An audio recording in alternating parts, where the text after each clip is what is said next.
Hey, what's up, everybody? It's Jeremy Hills. You are watching Third and Longhorn. Be sure to like, be sure to subscribe. Look. What's up, everybody? Welcome back to a very special on-location edition of Third and Longhorn. And I'm going to turn it over to Mr. Jeremy Hills to talk to us about where we are right now at the Reserve. Yeah, we are at the Reserve Wine Bar here on the historic east side of Austin, Texas. We call this the new East Side Country Club. That's what we call it. So, yeah, we can get you some good wine and some good vibes. Not that boring music, you know what I mean? So that's where we at. We where all the vibes are curated. That's awesome. Yeah, we'll flash up the address so everybody can come check out this amazing place. And now I want to talk about our guest. So today we are very lucky to have I'll say the biggest agent there is, and I'm just gonna call it what it is, Mr. David Mulugheta. David, welcome. Thank you so much. Well, David, we always start these off the exact same way with a how did you get to the University of Texas, mainly with players. Obviously, you're going to have a different story, but tell us your story and how you got to Texas as well as how you got into being an agent. For sure, man. First, I appreciate the intro. That's one of the better intros I've got, so I'll take it every time. But now, for me, I grew up in the state of Texas. I grew up in Dallas, Texas, so I grew up as a Longhorn fan, being the prominent university in the state of Texas. As we all know, the number one university here in the state of Texas. I always wanted to attend the University of Texas. So coming out of high school, it's a funny story. My parents were like, man, you got to apply to this school and that school and that school. And I told them I applied, but Texas was the only school I applied to coming out of high school. So if I didn't get in Texas, it was going to be what was the plan? Summer. What was the plan if you didn't get in? I did not have a plan B. Exactly. I did not have a plan B. So I told my parents, they wanted me to go, all these Ivy League schools, which I probably wouldn't have got in anyway. But all my eggs were in the Texas basket, literally, and for sure. David, obviously, the relationship that I had with you were older, but somebody that... Say that again? He was older? Jay Hills was the one that originally bought you to Texas. There you go, right? He paved the way. Me and Jay Hills were here together. My Psych 101 class. He was freshman year, though, it was David's grandparents. I got together. So, I thought you said you was a senior when David was a freshman. I was still running on the playground with You know how I get, the wine get lit to me. Hey, non-alcoholic here. Me and David are non-alcoholic. But I don't share that at all. But David, man, whenever I was younger, obviously I was a true freshman. Used to hang around Jamal, and I saw the connection that you had, not only with Jamal, but some of the other football players. And then that connection obviously spurred into a beginning for you. Explain how that kind of started, where you went from leaving the University of Texas and then going into the agent world for you.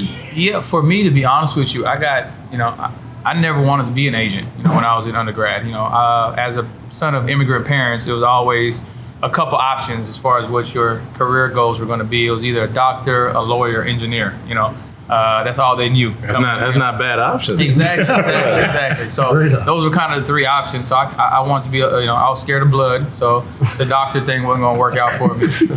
So I wanted to be a lawyer. So that's kind of where my mind was the whole time. I'm going to go to law school, be a lawyer. What type of law?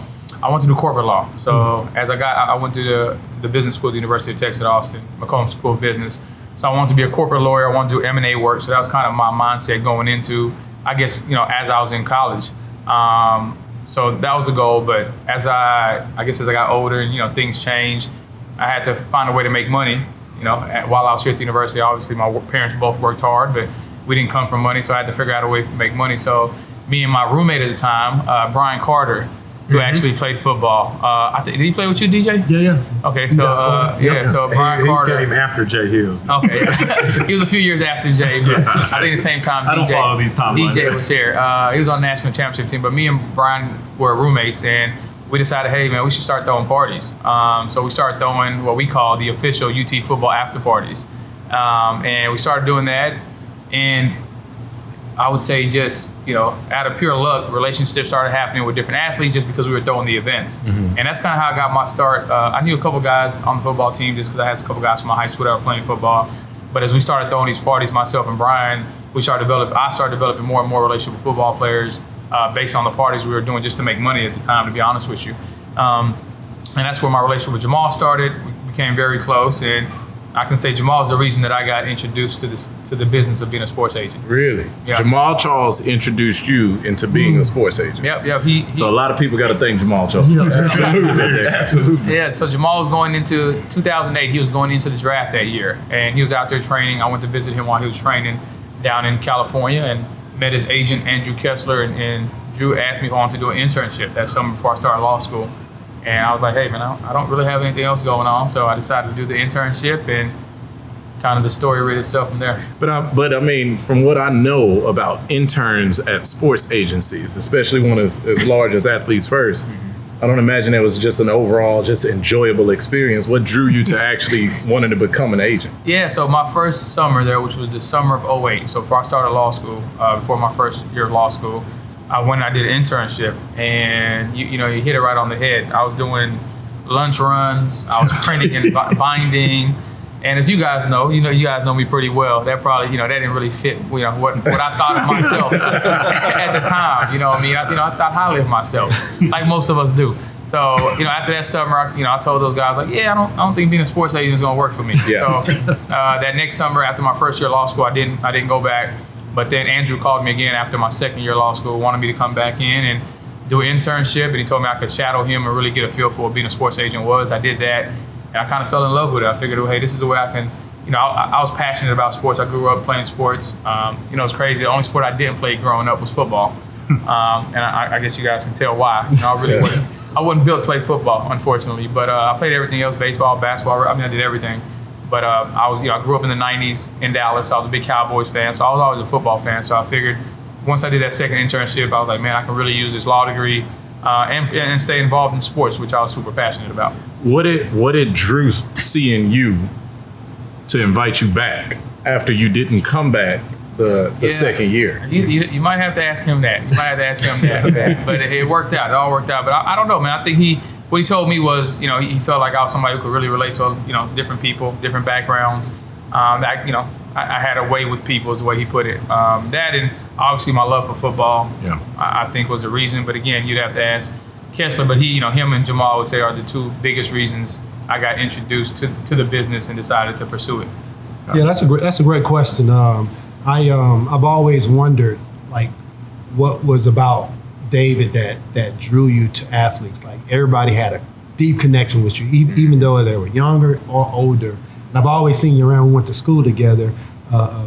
I've never called you David. Back then, it was always Dawit. So it was always Dawit. So legal name. He's screwing it up. I'll take it. Jump into that. Is that an alias? No, jump into that because that's what we always called you, Dawit. Yeah. Those guys that knew me back in the day. But Dawit is my legal name. My parents are East African from a small country in Africa called Eritrea. So my legal name is Dawit Mulugheta, but the translation into English is David, kind of like Jesus and Jesus in Spanish. David, Dawit is, that's the translation. So obviously DJ took my legal name and kind of put his own spin on it, his Waco, Waco spin on it. What'd you call him again? What'd you call him? Dawit? Dawit, yeah. How do you pronounce it? Dawit. Dawit? I feel like we're saying the same things here. I had it right the whole time. It's a T at the end. There's a T at the end. Well, you know what, David, I got to tell you, man, we're all super proud of you.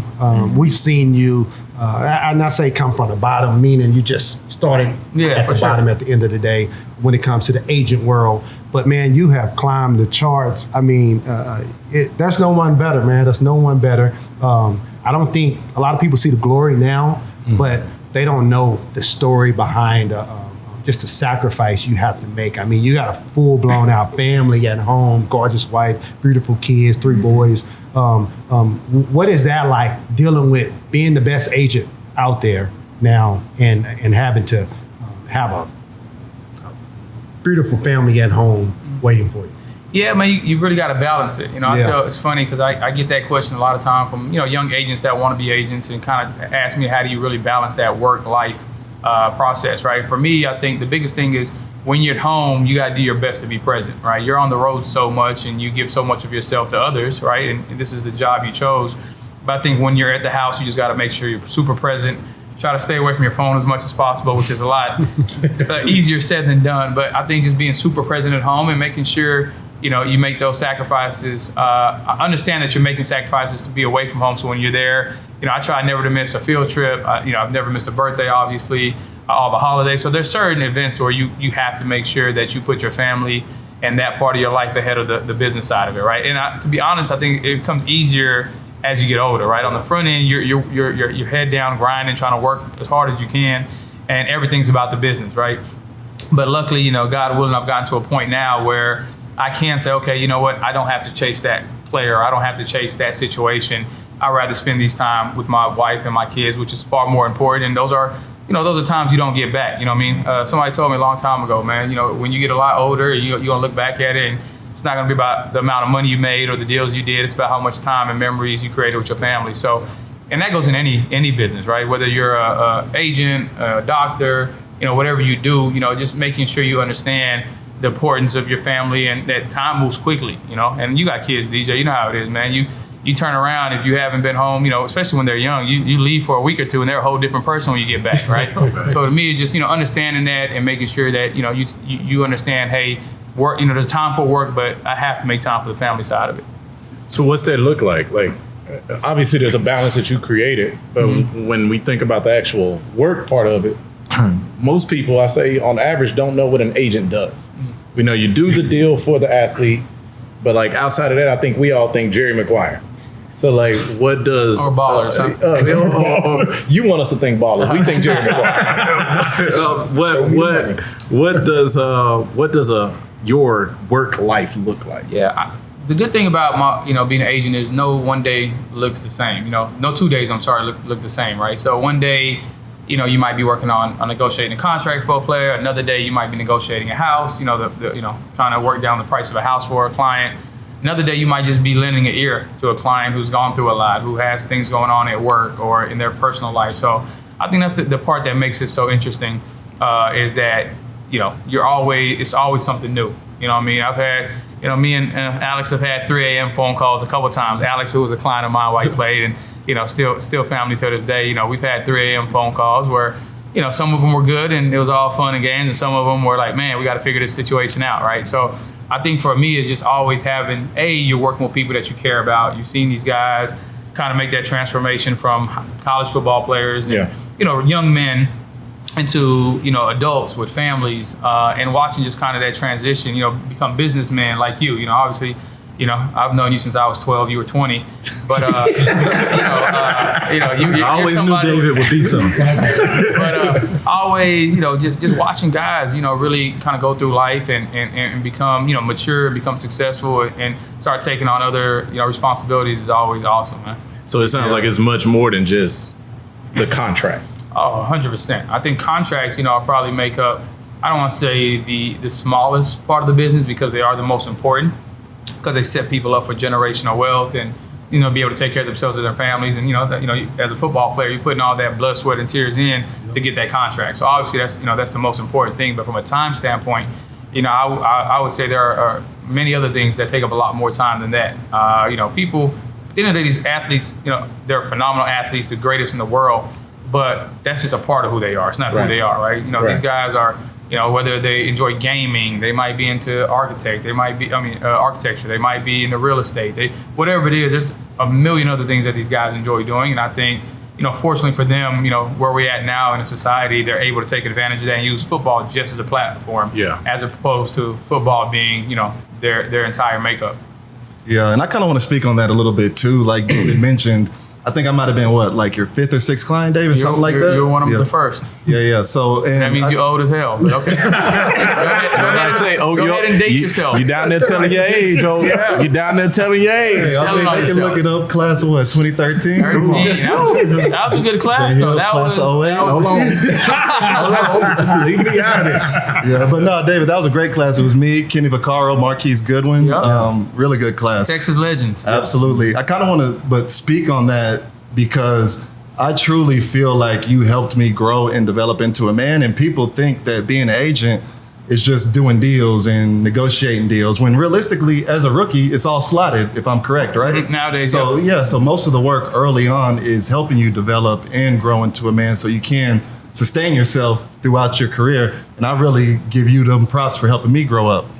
It means a lot coming from you, man. It means a lot. We've been through a lot together.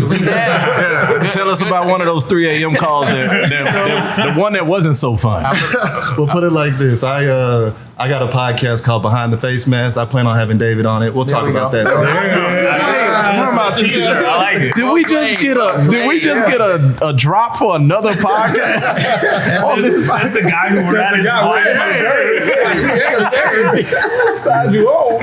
pointing fingers over here. I'm on the young people's side. But question for you, David. Whenever you're looking at like guys to recruit, how do you go about identifying new prospects to sign? Like, what does that process look like? No, for sure. I think that's a good question. I think early on, when I was at Texas and I was first getting started, I had a pool of guys who knew me, right? Knew me outside of the business. They knew the type of person I was, knew me from a day-to-day. The guys you name, right? Yourself, Kenny, Marquise, Earl, Tom, all those guys, right? Knew me on a personal level. So I had that benefit, like, hey, I'm not asking somebody who doesn't know me to trust me with their career, right? So I think that was helpful. And then as I got going, I expanded to other schools. It was more like, let me just try to get guys. I'm trying to build my business. I just want to acquire talent, guys that I feel like I can relate to. But now as I've gotten older, man, for me, it's my dad told me something a long time ago, man, don't recruit your own headache. You know what I mean? And that stuck with me. Just because, you like you said, man, your clients become family at the end of the day. Like you said, a big part of it is helping guys, mature and get from point A to B to C to D, right, and create that wealth. And not only that, but figure out life. As a, if I got millions and millions of dollars at 21 years old, I don't know where I would be right now, right? So make sure, not everybody has that mom, dad, or grandparent, that structure at home when they're drafted, right? So just making sure that guys, develop, I think is big. But for me, so going back to your question, it's obviously it's a business. You want to have talented athletes, but at the same time, you want somebody that you're going to be happy answering the phone call. That I'm going to be okay answering a 3 a.m. phone call and dealing with them till 5 a.m., right? People that you feel like, there's a mutual respect. Obviously, I work for my clients. I do what's in their best interest. But I also want to work with guys who feel like, man, I enjoy working with David. Not like, okay, he works for me, he's an employee, and that's all it is. That's just not a relationship that I'm looking for at this point in my career. And I've been lucky enough to work with, really great families like, yourself, the Okafors, and many others. So for me, it's those two pieces. Obviously, phenomenal, people with phenomenal skill set to play the game, but also guys that I can talk to, relate to, and that's what I kind of harp on with families. With me, you get the best of both worlds. You get the relatability plus the credibility, right? Your son has somebody who can talk to where, when I call you're my client, I don't want them looking at the phone like, oh, I got to talk to this guy again. I want there to be a relatability, but at the same time, you don't play football your whole life to get to a point where now you can make money to hire somebody just because you relate to them. You want to make sure you have somebody credible who's going to be able to give you every dollar you deserve. I always tell my guys, man, we go to that table and a team owes you $10, we're not walking away with $9.99. You know what I mean? We're going to get all 10 of them dollars. And if we can, we're going to try to get 12 out you. But if we can't get 12, we're going to at least get the 10 you owe us, right? Man, what do I sign? What do I sign? Dang it. Well, David, I think, sorry. Just one more question on this topic because it's a good conversation. So with that being said, and we don't have to talk about names specifically, have you ever had to walk away from a client? And why? It's funny, I have. I've had to do that one time where I walked away from a client. Because at some point, like you said, I think there has to be a mutual respect. You know what I mean? There has to be a mutual respect. And once that is lost, I think, there's no amount of money, that makes up for that. I got to look myself in the mirror every morning. I got, my kids have to have somebody, a dad they can look up to and respect and feel like, there's some type of morality there. He has morals that he's going to stand on. So for me, man, if a relationship between yourself and a client gets to a point where there's no mutual respect, there's no amount of money that makes it, worth it. Well, I think talking about what you just said, I think your job has shifted and changed quite a bit, right? Like we talk about it a lot on the show, the change in the college football landscape with name, image, and likeness, kind of changing the playing field a little bit. How does that affect your job, and how has that changed how you operate? I'll start off with saying I am a huge proponent and fan of NIL, right? I think it's long overdue. I think, student athletes have been taken advantage of for, many years. Since and now Jay first started. Exactly. I should have got a bag coming out of high school. But I just so I'm a big proponent. I think I think it's phenomenal for athletes and their families if it's used the right way. But the way it's changed our landscape is you start working with guys even earlier than you ever have. So when I first got in the business in 2010, if I remember correctly, you couldn't talk to a student athlete until they were 3 years removed from high school, which means they were eligible to enter the draft at that point. So they either had to be true juniors or redshirt sophomores. That's when you could first have even a conversation with athletes. And that has obviously changed throughout the years where they opened it up, maybe in 2013 to 15, I don't remember the exact date, where you could start talking to athletes as soon as they got to college, as far as working on recruiting them, not signing them, just recruiting them. Mm-hmm. And I mean, fast forward to today now, you talk about you're working with high school kids, right? And you're working with those type of kids because they're making a ton of money, and you're able to put together deals for them where they're being able to be compensated for their name, image, and likeness while they're in high school in some states. Texas obviously hasn't passed that law yet. I'm assuming that it happen at some point, or you're probably going to start getting migration of top football players out of the state of Texas to states where they can make money. So I mean, what's that like though? Because I mean, you talked about helping young men transition from young man to like a family man, a grown person. For sure. But now you're dealing with even younger people. Yeah. That I'm sure have expectations and just a view that is so different than even the person that's 3 years in college. Yeah. So how do you, and you're not getting any younger. You look good, but you're not getting no younger. So like the recruit is still 18 every year, but you're not 25 anymore. What's that? How do you relate? I think like the fact that I have my clients and we have such a close relationship, I think they keep me young. As young as I can. Right? Yeah. Maybe not physically, but mentally they keep me young. So I do my best to try to keep up with what the young kids are doing. But as far as the high school kids are concerned, I think the biggest difference is now you had kids that were coming to college and they were like, I got to do A, B, and C to get to the NFL so I can take care of my family. Right. I can start creating this wealth for myself. Now, you got kids in high school that are coming into college that are making more money than the coaches. Certain coaches are making at the school, right? So you have to make sure, as a parent, the biggest advice I give to parents is you have to make sure that money doesn't take that hunger away from your child, right? Because a lot of times you'll get to university, and if I'm making, whatever it is, over $500,000, which a lot of these kids are making, I can buy whatever I want at that point. There's nothing I can't have. Right. And a lot of times when you're coming from situations where you haven't been able to do that, and now you have all this influx of money, sometimes the focus gets shifted away from what's the most important thing, which is obviously the school part of it and the football part of it, right? Is getting yourself to that next level and that hunger that I got to get to the NFL to make money. So for me, I would tell parents like, hey, figure out the right thing to do with the money. Maybe it's not the best idea to just allow kids to have free reign with whatever money's coming in because it takes away from that hunger. So I think that's kind of the biggest thing is there's no longer that, hey, I have to make it to the NFL to make money, right? Those kids are getting that early, and it's well deserved, and I'm happy it gives a lot of these kids a head start because everybody doesn't make it to the NFL. So now you have kids that might not play in the NFL though, but have made over $1 million in college, and now they have that head start. They can buy themselves a home, and now you have home ownership and things like that. I think is going to be, really good for guys. Yeah, I love that perspective you have, letting us in on that from an agent's point of view. We all are athletes at Beard. We know how to stay at the top of our game. How does an agent? Because it's saturated with agents. There's a lot of agents out there now, and everybody wants to be at the top. Mm-hmm. How does David stay at the top for this long? I think just like any other business, man, you got to kind of let your work speak for itself. Mm-hmm. I've been lucky enough to work with, like I said, a lot of great families that have put their trust in me. Because I tell guys all the time, you could pick, you came out of college, DJ, you had your choice of 100 agents, I'm sure that would have signed you, right? You could have picked who you wanted, and you picked whoever you picked because you felt like it was the best situation. So I tell guys all the time, the fact that you're putting your trust into me, especially something that you've been doing since you were 5 years old, right? You've bled, blood, sweat, and tears, as they say. And for you to put that, that trust into me, I wear that on my shoulders. For me, it's okay. I got to make sure that I'm over exceeding these expectations that put on me, right? I always say I want to under promise and over deliver. So for me, I try to let my work speak for itself.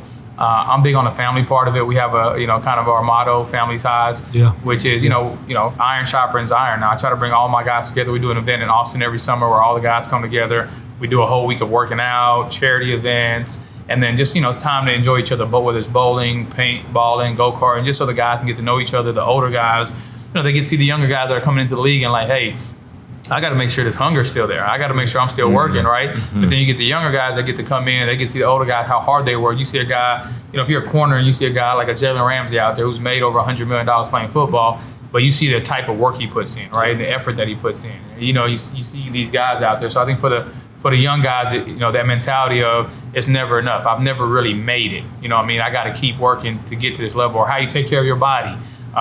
Different financial things that are going to come up. What they say, the locker room investments, having those conversations with guys about what to stay away from a financial standpoint. So I think bringing all my guys together, I think creating that atmosphere, that family ties, as we call it, I think all that plays a part. But at the end of the day, you got to be good at your job. And I say it as humbly as I can. I think I'm pretty good at my job. I think the record reflect, as they say in court, let the record reflect. Yeah. I think that's a big part of it, man. Most of my clients are by word of mouth. Referrals from other clients. So, it's a blessing to be able to work with the guys I do. That's the biggest compliment you can get is a referral based on your work. Yeah. I feel like.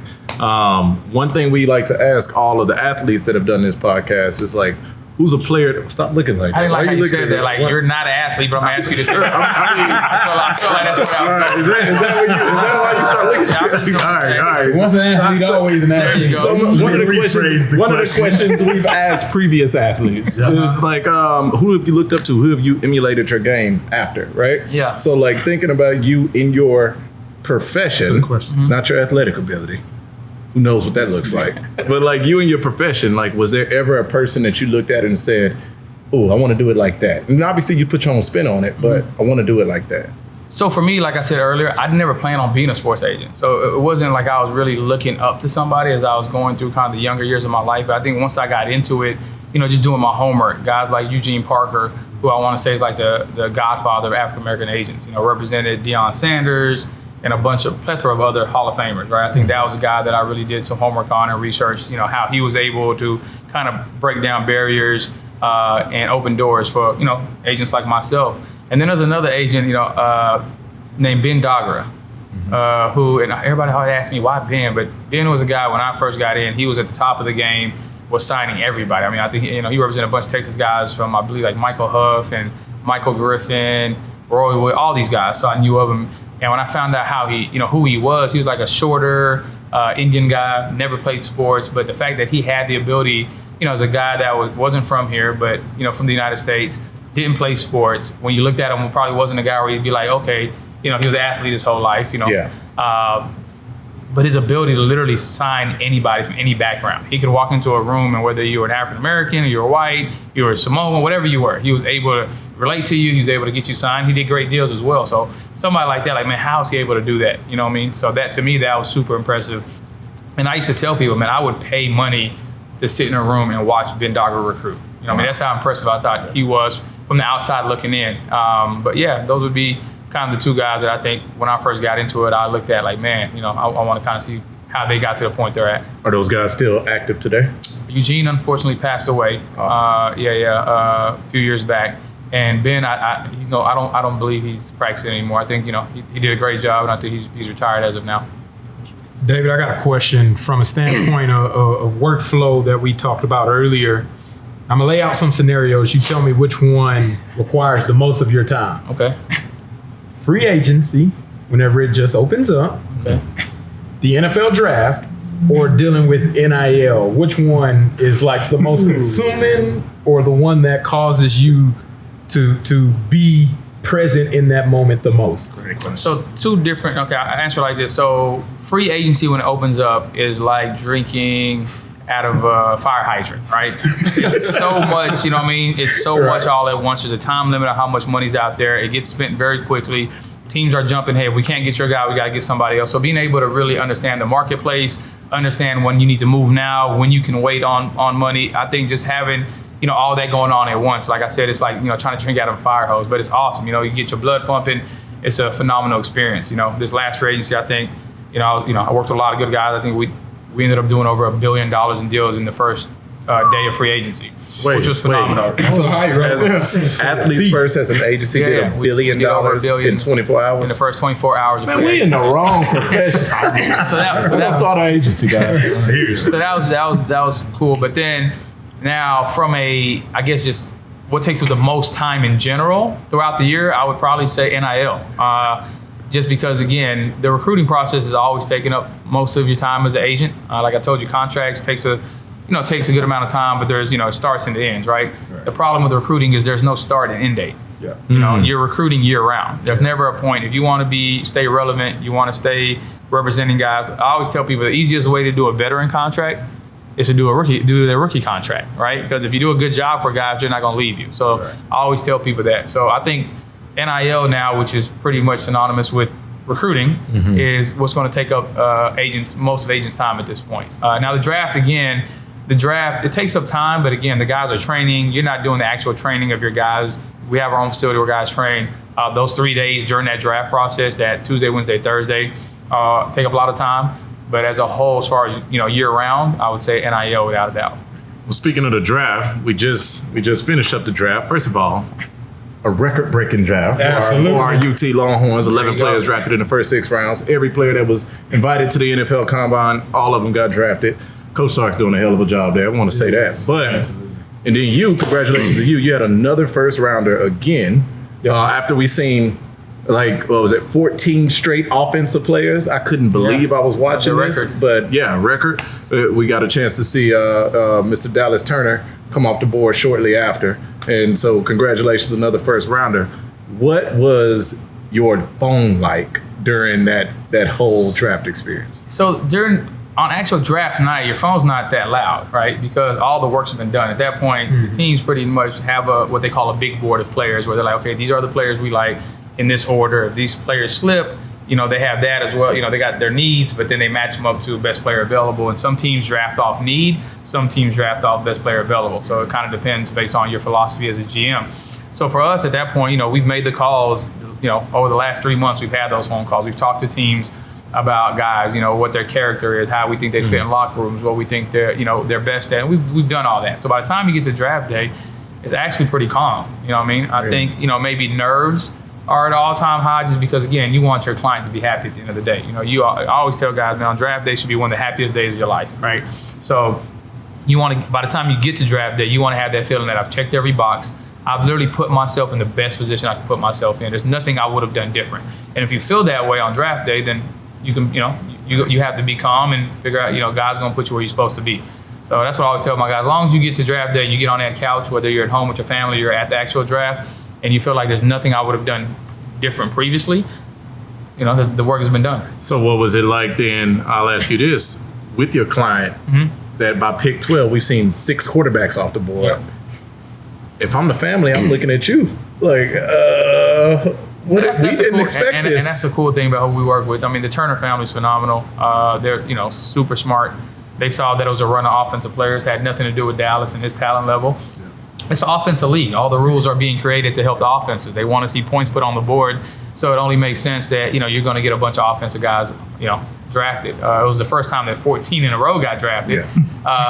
So that was a little different. But shortly thereafter, I think the first 14 were offense, and then he was picked 17. So he was one of the top 3 defense players drafted. So and he got into a real good system. He's there in Minnesota with Coach Flores, which I think fits his kind of the way he plays. It fits him perfectly. So he was happy. Again, anytime you have to wait in that green room, every minute feels like an hour. So even if you go, I've had guys go 2. I remember last year when CJ Stroud went number 2, that, after the first pick to the second pick felt like an eternity. You know what I mean? He, because again, CJ, as he should, felt like he should have been the first pick, right? Yeah. So for him, it's like after that pick goes that you felt like you should have went, those next minutes are eternity. So no matter where you go, whether it's 4, 5, 10, 12, it's going to feel like a long time. That's crazy because if I'm right, it's 5 minutes on the clock?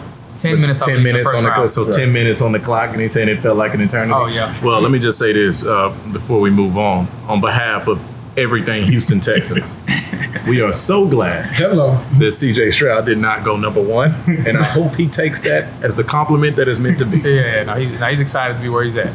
Well, David, let me ask you this, because this is great right here. We're talking about kind of managing expectations with your client. Like you said, everybody feels like they're better than what they are. I was a 5 to 8 sack guy in my career, I always felt like I had 10 sack potential. So,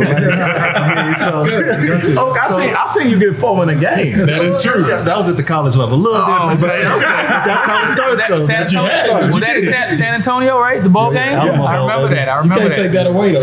Absolutely. I appreciate the shout out. No, but I was going to say, when managing clients' expectations, how do you let them down nicely? Or is that even a thing for you? Like, how do you keep it real with your clients? You know what, man? I think the only time you have to let a client down is if you haven't been honest with them from the jump, right? I think I'm always honest with them. And I think that's where the relationship comes into play, right? If you have the type of relationship where you can be honest with your clients and they know it comes from a good place, I think that makes the relationship a lot smoother. So I don't know that we let them down. I think I always, and again, I try to be conservative with expectations, right? I'm not going to be a guy that's going to shoot you the moon, because if I shoot you the moon and we get to the moon, you're not going to be happy about it, right? So I'm always be conservative with our with expectations. But realistic as well, right? So I think, when guys, because like you said, everybody feels like they're worth more, they should be paid more, they're better than they actually are. Some guys have ridiculous, overshoot themselves ridiculously, and you get some guys that are slightly above, but nobody thinks they're worse than what they are, right? So I think just being real honest and candid with guys, with feedback, not hiding things, not hoping for the best. I think for us, it's like, where are we currently at? Let's be honest with each other. I'm gonna be honest with you, because I think that's the only way you can get better too, right? If I'm always telling you, hey, hold on, no, you don't have anything to fix or nothing to change, or you're great the way you are, you're gonna get complacent. I'd get complacent if somebody was telling me that all the time, right? So the fact that we are able to have those honest conversations, I think pushes guys like, okay, David has been around this for a long time. He has a lot of other successful guys. If he's telling me this, it's not coming from a bad place. It's coming because he's seen it. He has the experience. He's seen guys that have played a high level at all these positions. So if he's telling me this is the reason for it. So I think having those honest conversations, make the relationship a lot smoother. But at the same time, honest conversations can be tough, right? Especially when guys are toward the end of their career, on the back end of the career, because nobody wants to be retired by the game of football. You want to retire from football, right? But sometimes, unfortunately, the game retires you when you feel like you have more tread on the tire. So for me, it's just being super candid and honest. With the conversation, if the team tells me something, I'm gonna relay it to the player. This is where we're at, just so you understand. And these are the reasons that they're telling you this, right? You might not agree, but at the end of the day, you know what's being said. You have all the information. I just want to make sure my clients have all the information so they can make whatever decisions best for them with all the correct information. Now break down something for me. You talked about your versatility as a high school athlete, right? Man, I ain't taking that away from you like other people up here are. I'm just saying, I would like to see some film or some footage. We both played in the 80s, bro. So 90s. You were the 80s, I was the 90s. So not as much film, no camera phones. Yeah. But being the person that you are, right? You're known for being an agent in the NFL ranks. But you represent so many more people and individuals and clients all across the board. Is it a huge difference in negotiating contracts from an NFL perspective versus somebody that's doing something as a TV personality or in other areas that are professional, like a Ryan Clark? Yeah, no, for sure. It is very different, because I think, the benefit of being an NFL agent is you have access through the NFLPA to all the other NFL playing contracts, right? So you're able to get a feel for a marketplace for your client, right? Gotcha. So if I got a quarterback that's going to get a new deal, I'm able to look at what he's done. I'm able to see what other quarterbacks have gotten, all the way down to the language and the default language, to cash flow, whatever it may be, right? So I think that's super helpful. So you have an idea of what the marketplace is. Then it's a matter of being able to negotiate, the most money for your client, right? I think the difference, with a Ryan Clark or even guys in other businesses, but I'll talk about Ryan specifically, is there's no real marketplace that you know of, right? These deals aren't public knowledge where you're able to pull out a paper and say, okay, this guy got this, and you're able to make those comparables. So I think that was the biggest difference. I wouldn't say it was difficult, because there was a number that Ryan wanted to get to, and I think he more than deserved, what he was asking for, and he was able to get there. And like I said, at the end of the day, man, you're going to earn your money. Our job is to make sure you get it, but you earn it, right? So I think he earned it with everything he's done. Me personally, I think he's worth even more. I think he's, a phenomenal talent. I think there's not many guys like him who played the game at a super high level, won a Super Bowl, was a starter on a Super Bowl team, and at the same time can talk the game the way he does, can relate to his audience the way he can. And the biggest thing that I take away from Ryan and I try to emulate is he's true to himself. You don't see Ryan on TV trying to be somebody he's not. You see Ryan at dinner, he's the exact same person you saw on TV the night before. So that's what I respect the most about Ryan, and what I try to emulate in myself. Okay, and then completely separate. We can't get off the cast without talking about that stat we read. We read that in your career, I don't know, this might have been a typo, but you've negotiated $2 billion worth of contracts. Billions with the B. Billions. I think this last free agency put me over $2 billion, slightly over $2 billion in deals. So did you when you first got started as an intern who didn't want to go back? Did you see that as being even a goal or something that was attainable? Man, when I was there, I just didn't want to bring lunch orders anymore. That was kind of my made it in my mind. I don't bring lunch orders. I can get the lunch orders. That's kind of where that's where I was at. But man, I always look at things like, if somebody else did it, why can't I? That's kind of how I view things. If somebody else was able to attain A, B, or C, if I put in the work, and things go the right way, I can accomplish them as well. Now, did I ever think it'd be $2 billion? I don't even know that I thought that far ahead, but I always felt confident that if this was something I wanted to do, and the relationships I had, that I could make a success out of it. And luckily, because of guys like Alex and other guys like him who gave me the opportunity early on in my career, I was able to be somewhat successful, I would say. Yeah. Okay. So $2 billion later, what's next? What do you do from here? That's a good question. I don't know, man. For me, I think the platform keeps changing for athletes. I think now it used to be like, hey, I want to make millions of dollars to take care of my family. Now it's to the point where athletes can become billionaires, right? So it's how do we kind of get into that new era of what athletes are able to accomplish. We have guys that are doing podcasts. We have guys that are, like I said earlier, in real estate while they're still playing. So it's the platform is there, and we're going to make sure you maximize those dollars. But what other positions can we put you in where you use that platform of football and that network that you're able to build, and how do we get you now closer to being a billionaire? Because there are athletes, whether it's LeBron James, Michael Jordan, Kobe Bryant was well on his way to become a billionaire. It has been on the basketball side, but I think that's shifting now with what NFL players are making, especially quarterbacks, where there's going to be opportunity for a lot of football players, mostly quarterbacks on the front end, but just like anything else that it kind of drizzles down to everybody else. But they have the opportunity now to become a billionaire, right? And so what situation or positions or rooms can we put you in for you to accomplish those goals? So I think that's kind of where we're at now, is just trying to figure out what that that next era looks like. So, in short, how do we make billionaires? That's what's next. Let's go. Yeah. Well, that's awesome. Well, David, thank you so much for joining us, man. I think we could have done this for probably another hour. This has been awesome. But we'll have to have you back sometime, and appreciate you coming out. Absolutely. Anytime. Cheers, gentlemen. Cheers. Hook 'em.